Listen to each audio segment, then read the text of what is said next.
Vou dar uma revisada geral sobre os tipos de meio de transporte e relacionando com a questão brasileira, e a gente fecha esse assunto hoje, tá? Quando nós falamos sobre meio de transporte, aqui de cara, o slide que eu peguei da professora, que está no slide share da professora Roseli Barbosa, só para dar os créditos, um slide que vem trabalhando sobre os principais tipos de transporte, e nós vamos estudar aqui os tipos de transporte se dividem em 5 partes principais. Nós vamos ver que é o transporte rodoviário, o ferroviário, o transporte marítimo, fluvial e o aéreo. Tá? A gente vai ver que ele se subdivide em outras partes, tipo metroviário, que a gente pode relacionar com ferroviário, e por aí vai. Bom, a gente vai falar sobre características de cada um, onde ele é mais indicado, e sempre trabalhando sobre a questão, a ótica brasileira, dos problemas, principalmente dos problemas que a gente pode relacionar à questão dos meios de transporte para o Brasil. Tá? Então, só falando aqui, os transportes são importantíssimos para a circulação de pessoas e de mercadorias. A gente tem que ter isso em mente, tá? Eu acabei de fechar aqui a compra de um produto aqui no site da Americanas e esse produto ele vai vir de São Paulo até chegar à minha casa em Magé. E esse produto eu tinha a possibilidade de botar um frete com 3 dias úteis ou 7 dias úteis, sendo que de 3 dias úteis ele era o dobro do preço do frete do que de 7 dias úteis. Por que isso? Porque se eu colocasse esse frete mais caro, com certeza eles teriam que usar de meios de transporte da minha mercadoria muito mais rápida. E o meio de transporte mais rápido que a gente pode utilizar é o quê? É o transporte aéreo. Só que a gente vai ver mais para frente que o transporte aéreo, ele também é o quê? Mais caro. Então, é claro que eu escolhi o transporte mais barato, né? De 7 dias. De 7 a 15 dias úteis. E se a gente conhece muito bem como que funciona o sistema de entrega no Brasil, sabemos que eu devo receber aí em 30 dias. Faz parte. Então, essa questão dos transportes ela é essencial para o nosso modo de vida. Tá? Nós vamos entender aqui que a partir do surgimento dos transportes de alta velocidade, nós vamos encurtar distâncias no planeta e vamos interligar países que até algumas décadas atrás eram países quase que inexplorados, países que não tinham ligação nenhuma com o seu país, com o seu local onde você mora. E você precisa pensar que boa parte dos produtos que você pode estar utilizando nesse exato momento vieram de outros países, principalmente China. Vocês já tiveram essa conversa, nós já tivemos essa conversa em outras aulas e a gente sabe como que isso funciona. Beleza?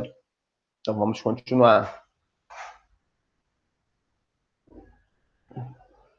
Inicialmente, os meios de transporte mais utilizados eram os meios de transporte ainda no período pré-revolução industrial. Aí você tinha, exemplo, se falava sobre carros.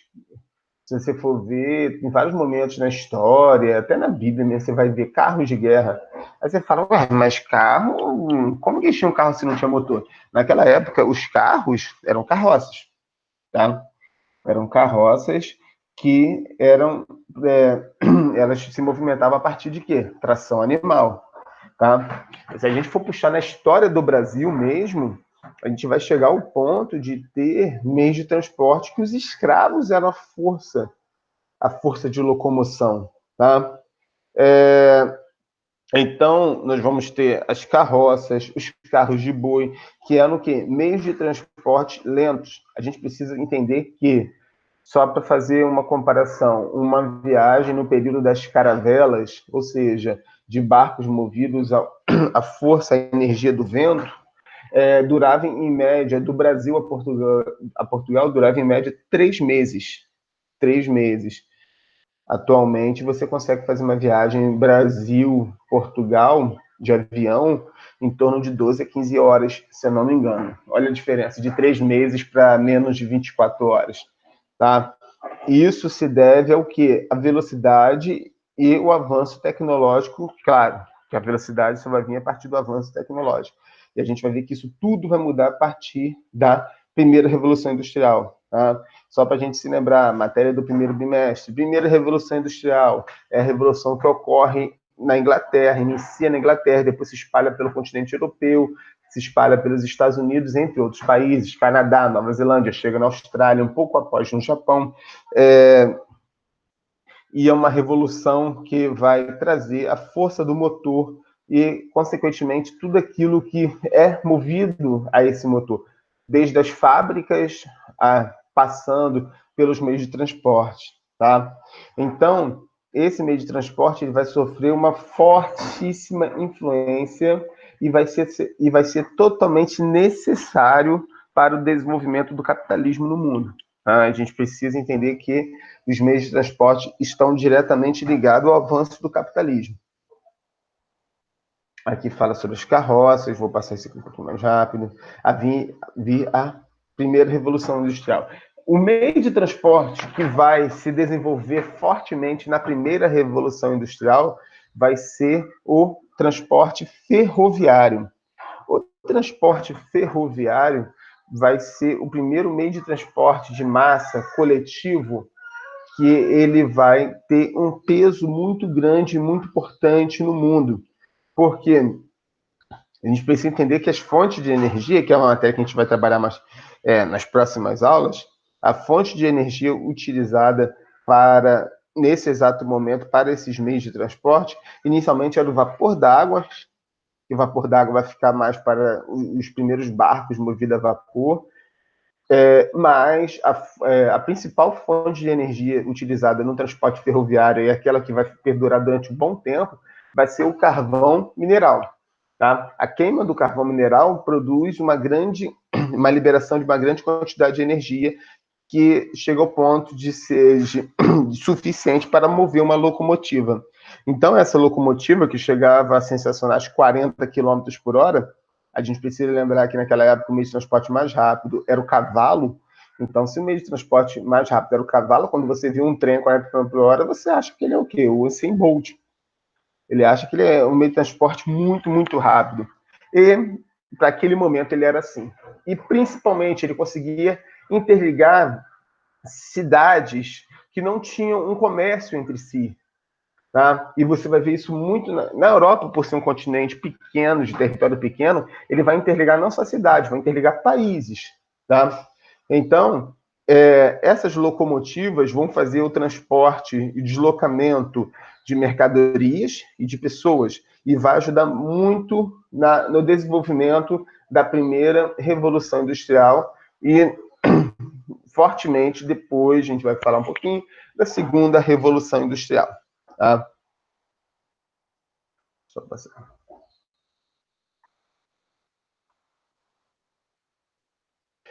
Em qualquer operação com os meios de transporte, deve ser levado em conta os seguintes fatores. Qual é a carga transportada? Qual a quantidade que você vai levar? O peso e, principalmente, o valor. E qual vai ser a distância percorrida? Por quê? A gente vai ver mais para frente, quando a gente explicar sobre os meios de transporte, que, de acordo com a distância que você vai transportar essa carga, juntamente com a quantidade de carga que você vai levar e, principalmente, o valor dela, você vai escolher o meio de transporte mais indicado. Tá? Eu vou transportar entre Magé e Guapimirim. O meio de transporte mais indicado é o quê? É o rodoviário. Agora eu vou transportar entre Brasil e Argentina. Qual é o meio de transporte? Aí tem que ver, pode ser o marítimo, pode ser o ferroviário, pode ser o rodoviário, e de acordo com as características também desse local. E nós vamos ver mais para frente como que o Brasil tomou decisões erradas e a gente paga um preço altíssimo em relação a isso. Tá? Os principais tipos de transporte, conforme eu falei já com vocês, ferroviário, rodoviário. Aqui ele separou o metroviário. O metroviário eu colocaria dentro do ferroviário. Transporte aquático, fluvial e marítimo, e o aéreo. Né? Falando agora um pouquinho sobre transporte fluvial. É um transporte muito antigo, é um transporte que você pode pegar lá nos períodos os períodos do início da nossa história, quase na pré-história, mas no início da nossa história, que o transporte marítimo, principalmente em rios de planície, o que são rios de planície? São rios de águas lentas, são rios que nós falamos que são rios meândricos, são rios que possuem, parecem serpentes, possuem curvas, por isso que são meândricos. São rios que ele tem uma navegabilidade muito grande. Ou seja, é um rio de planície, de água lenta, que você consegue se deslocar facilmente. Exemplo de rio de planície aqui no Brasil. Rio Amazonas é um ótimo exemplo, tá? Mas não é só Rio Amazonas. Você tem que entender que os rios encachoeirados, ou seja, rios de planalto, que são rios que têm quedas d'água, que nós chamamos de cachoeira. Se você for pensar aqui em Magé, eu sou morador de Santa Aleixo, em Santa Aleixo, o nosso rio aqui, não é um rio navegável, porque é um rio que tem uma declividade, um gradiente, ou seja, ele vai descendo, tem quedas d'água, com isso vai afetar o que? A sua navegabilidade. Mas se você pensar em sua foz, não a montante, mas a jusante, ou seja, quando ele está chegando à sua foz, que é a Baía de Guanabara, aqui o nosso Rio Santa Aleixo, a partir da região de planície, ou seja, chegando mais para Magé, você vai perceber que ele vai ganhar uma navegabilidade, tá? Tanto que os barcos pesqueiros utilizam ele para poder chegar à Baía de Guanabara, beleza? Então, os rios, o transporte fluvial tem um peso muito grande. Quando a gente fala sobre Brasil, o transporte fluvial tem um peso gigantesco, sendo o principal meio de transporte de toda a bacia amazônica. Quando a gente fala sobre bacia amazônica, estou falando basicamente da região norte do Brasil, mas não só a região norte, tá? Ele chega ao Mato Grosso, chega um pouco na bacia Tocantins-Araguaia, que é uma hidrovia Tocantins-Araguaia importantíssima. Mas falando um pouquinho sobre a bacia amazônica, ela tem um peso, por quê? Porque você está numa floresta equatorial, uma floresta muito densa, uma floresta que é quase impossível você conseguir transpô-la. Ou seja, você precisa arrumar meios de poder entrar nessa floresta. E o principal meio são os rios. Tá? Então, por isso que, diferente de outros lugares do Brasil, as principais cidades e praticamente todos os povoados da região da floresta amazônica estão onde? Às margens dos rios. Tá? Isso se deve porque as estradas da floresta amazônica são os rios. Ah, professor, mas lá a população é muito pequena. Você precisa lembrar que a população da floresta amazônica, você está pegando aí basicamente quase 40 milhões de pessoas. É muita gente, tá? 40 milhões de pessoas. É só para você entender que 40 milhões de pessoas é quase a população da Argentina. A Argentina é 50 e poucos milhões, ou seja, mais de 70% da população da Argentina é a população da nossa região norte. Então, é um número elevado de pessoas que utilizam qual meio de transporte? Transporte fluvial. O transporte fluvial tem um peso gigantesco ali, nessa região. Se você quer ir de uma cidade para outra, você vai pegar o quê? Uma barca. São barcas gigantescas, que às vezes, para ir de uma cidade para outra, vão levar 2, 3, 4, 5 dias de viagem. Tá bom? Então, nós vamos ter um peso nesse transporte fluvial quando a gente relaciona ao Brasil. Mas no mundo, o transporte fluvial sempre foi muito utilizado e ainda é muito utilizado.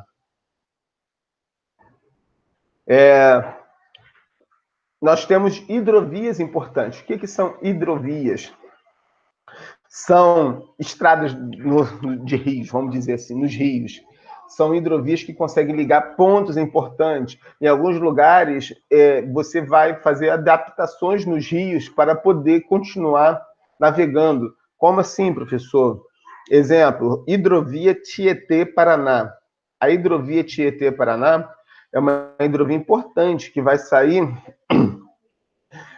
de São Paulo, passar pelo Paraná e vai descer pela Argentina até chegar à foz do Rio do Prata, lá em Buenos Aires, entre o Uruguai e a Argentina.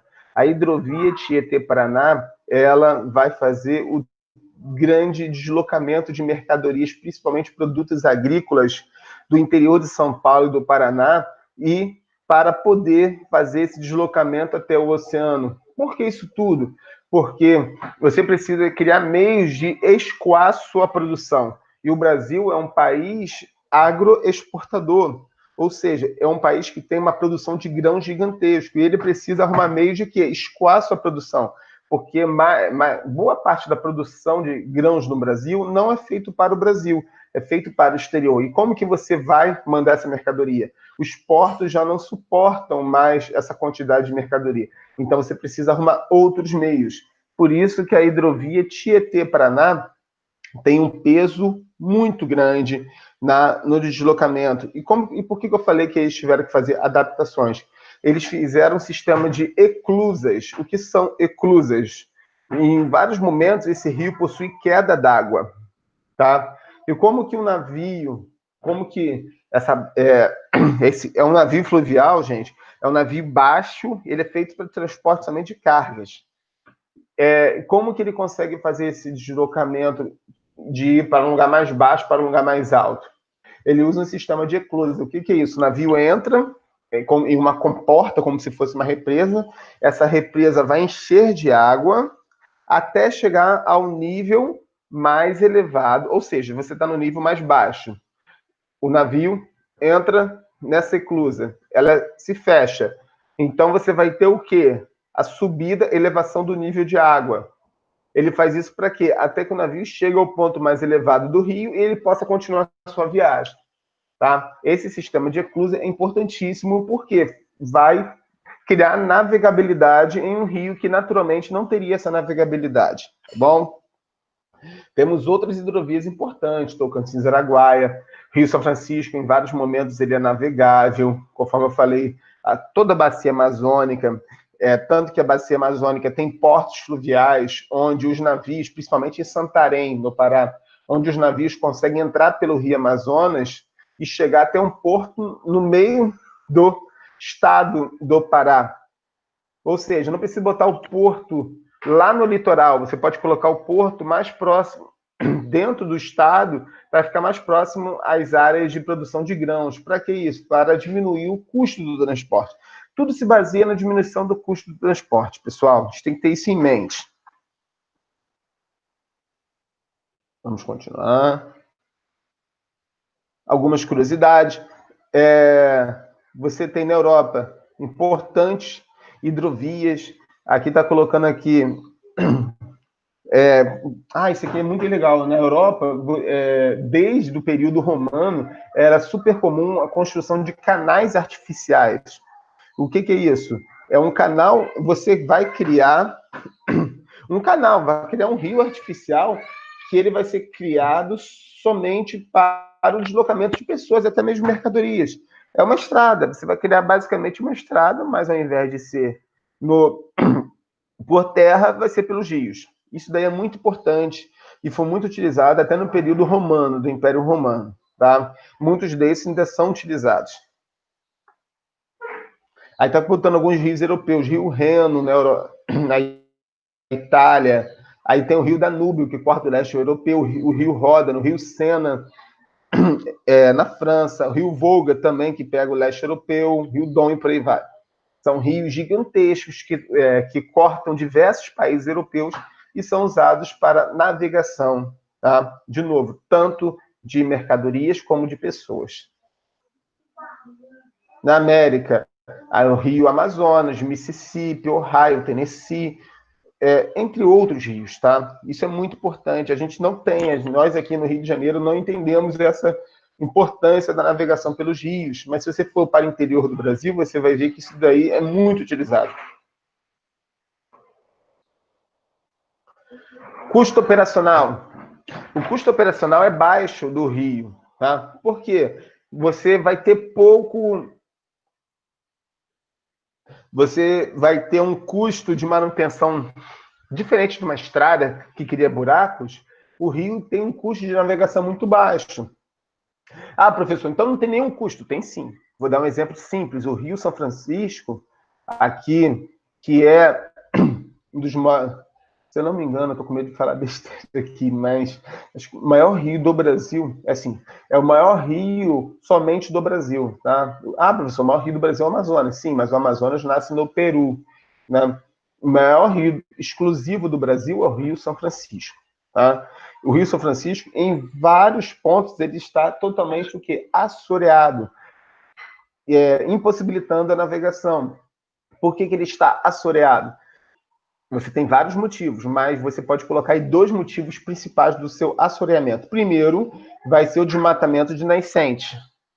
Ou seja, essas nascentes vão acabar secando, diminuindo o nível de água do rio. Mas você também tem um outro ponto que é muito importante, que a gente se esquece, que é a destruição da mata ciliar. O que é a mata ciliar? Vamos pensar nos nossos cílios. Os nossos cílios estão aqui para proteger os nossos olhos. O que é a mata ciliar dos rios? É a vegetação que se encontra em suas margens, tá? A vegetação que se encontra nas margens dos rios é uma vegetação importantíssima. Por quê, professor? Ela funciona como uma barreira de proteção para diminuição de quê? Da erosão. Se você retira a mata ciliar, ou seja, se você retira a vegetação que se encontra às margens dos rios, o que vai acontecer? No período de chuva, a tendência é que ocorra o processo de erosão, ou seja, as margens, o sedimento presente nas margens dos rios agora não tem mais a vegetação para poder segurá-lo. Com isso, a erosão vai ocorrer, o sedimento vai para onde? Vai para os rios, criando bancos de areia, bancos de sedimento, fazendo com que o rio ele fique o quê? Ele fique mais raso, impossibilitando o quê? A navegabilidade. Tá? Por isso que você proteger o rio é muito mais do que somente a visão ecológica. Claro que é importantíssima a visão ecológica, mas também é uma visão econômica, tá? Então, quando você vê lá proteger a natureza e você acha que isso é somente uma visão ecológica, vai muito além disso, tá? É sabedoria econômica também, vamos dizer assim. Transporte marítimo. Transporte marítimo, galera, ele vem com muita força para poder modificar o mundo. Por quê? Você conseguiu interligar culturas, interligar nações, continentes distintos. Tá? Quando a gente fala sobre transporte marítimo, você pode pensar na época das caravelas, mas o transporte marítimo mesmo vai vir com muita força a partir do século XX, principalmente com a criação de uma coisinha chamada container. O que são containers? São grandes caixas de metal que ele tem uma característica muito importante, que é o quê? Ele consegue levar uma quantidade de mercadorias muito maior do navios que possuem containers, levam uma quantidade de mercadoria muito maior do que navios que não utilizam container. Hoje em dia, qualquer navio utiliza container. Por quê, professor? O container, você consegue triplicar, quadruplicar, quintuplicar o nível de cargas de um navio, porque esse container ele funciona como se fosse um Lego, como se fosse um brinquedinho de montar. Você consegue colocar mercadorias uma por cima da outra e você vai aumentando o nível de carga de um navio. E o container também tem um papel importantíssimo, que é a diversificação da carga. O que é isso, professor? Você consegue levar cargas distintas dentro do próprio navio. Antes, um navio que levava carne só poderia levar carne, que essa carne poderia ser contaminada. Agora não, existe o container frigorífico, que é um container que só leva carne. Um container de cima vai levar o quê? Produtos celulares. O outro container leva produtos da linha branca, geladeira. O outro container leva peças de automóvel. O outro leva trabalhadores escravos chineses para um outro país. Brincadeira, tá, gente? Mas esse container, esse processo de containerização, é palavra bonita, esse processo da utilização de container vai mudar a história do deslocamento de cargas pelo mundo, tá, galera? Isso é muito importante. Você não tem mais grandes armazéns na beira desses portos, porque o produto já chega diretamente para o navio, e você vai ter uma importância muito grande nesse processo da utilização do container. tá? Você vai ter os navios cargueiros, que são navios gigantescos, são navios que conseguem levar uma carga impressionante de um país para o outro, tá? Você tem navios petrolíferos, ou seja, navios que vão levar petróleo de um ponto para o outro. Então, você consegue fazer a ligação entre continentes, tá? E você precisa se lembrar que o navio, para o deslocamento de pessoas, ele vai perder muito espaço para o transporte aéreo, para o avião. Por quê? Porque o avião, ele consegue fazer uma viagem de navio, ele consegue encurtar uma distância em relação ao navio e principalmente em relação ao tempo, vamos dizer assim. O tempo, isso é óbvio, né, gente? O tempo para você deslocar entre um continente e o outro de navio nem se compara com o tempo que leva em relação ao avião. Por isso que hoje em dia a navegação feita por navios entre continentes, entre longas distâncias, somente cruzeiros, que é uma coisa relacionada ao lazer. Mas, quando a gente fala de cargas, nada se compara à questão dos navios. Ele é um transporte muito mais barato que o aéreo, que a gente já vai falar. Tá? Aqui na foto nós temos aqui os containers. Pode perceber que o container ultrapassa o nível de um navio, o nível máximo de carga se fosse um navio comum sem containers. Tá? No Brasil, essa questão do transporte marítimo, ela sofre muito com a ineficiência portuária. O que é isso? Aqui no Brasil, os nossos portos são poucos comparado à nossa demanda e, principalmente, eles são ineficientes. Você não consegue ter uma eficiência. Eles não são grandes o suficiente para deslocar essa mercadoria. Você tem toda uma questão burocrática que afeta muito. Você tem a falta, às vezes, de funcionários, e isso faz com que os navios percam muito tempo parados para poder ser abastecidos em portos. E esse tempo, o tempo é dinheiro. Um navio, toda vez que fica 1, 2, 3 dias parado, ele perde milhares de dólares. Por quê? Porque você precisa pagar funcionário, você precisa pagar combustível e por aí vai. Então, os portos do Brasil, eles sofrem esse gargalo. Quais são os principais portos do Brasil? Você pode pegar os três principais portos. O principal porto do Brasil, Porto de Santos, em São Paulo. Depois, você tem o Porto de Paranaguá, no Paraná, e o Porto de Sepetiba, no Rio de Janeiro. Tá? Mas você tem vários outros portos importantes. Tem o Porto de Tubarão, em Vitória, no Espírito Santo. Lá no Nordeste, você tem o Porto de Itaqui, você tem os portos que vão... Você tem o Porto Fluvial de Santarém, no Pará. Então, esses portos estão ali para deslocar essa mercadoria. Só que essa mercadoria, ela sofre um gargalo. O que é isso? Você tem uma demanda muito grande para o deslocamento. Tá? A infraestrutura do Brasil sofre com a alta demanda. Ou seja, nós temos mais mercadorias que podemos suportar transportar. O transporte marítimo, ele pode ser, conforme eu falei, internacional, grande distância, mas também nós temos a navegação costeira, que nós chamamos de navegação de cabotagem. O que é isso? Aqui no Brasil ele é pouquíssimo utilizado, mas vou dar um exemplo. Você quer sair do Rio de Janeiro e ir para Cabo Frio.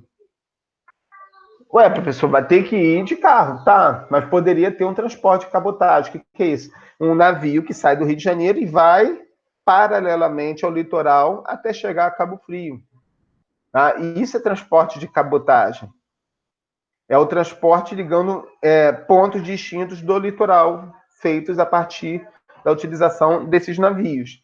Aqui no Brasil isso é pouco utilizado, mas é muito utilizado no mundo. É uma coisa super comum no mundo, mas no Brasil ele é pouco utilizado, apesar de ser um custo mais baixo do que uma viagem, exemplo, de avião. Tá? Só para dar um exemplo simples, você tem o transporte de barcas do Rio a Niterói, você tem transporte de barcas de Angra dos Reis até Ilha Grande. São poucos pontos de barca que você tem, poderia ter muito mais. Tá? Lembrando que todo mundo fala sobre barcas para Magé, fala sobre planos futuros. Eu sou muito cético em relação a isso, principalmente devido a uma questão de falta de calado. O que é isso?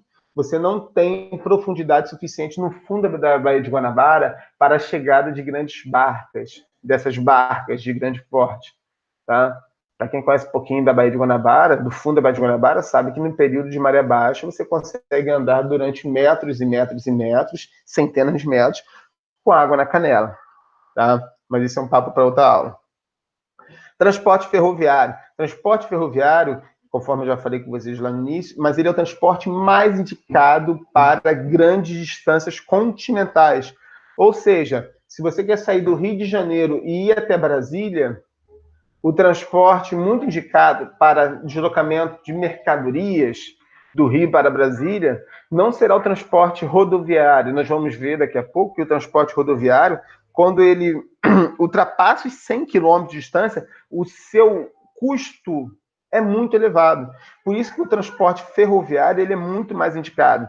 Mas nós sabemos, já tivemos essa aula, que no Brasil, a partir do governo Juscelino Kubitschek, em 1956 a 61, nós vamos ter um declínio da utilização do transporte ferroviário, contraponto com o transporte rodoviário. Nós vamos criar um período chamado de rodoviarismo, onde o Brasil vai deixar de lado a ferrovia, vai investir em rodovia. E isso foi muito, muito, muito pesado para o Brasil. A gente pagou um preço muito alto devido à utilização desse transporte do transporte rodoviário.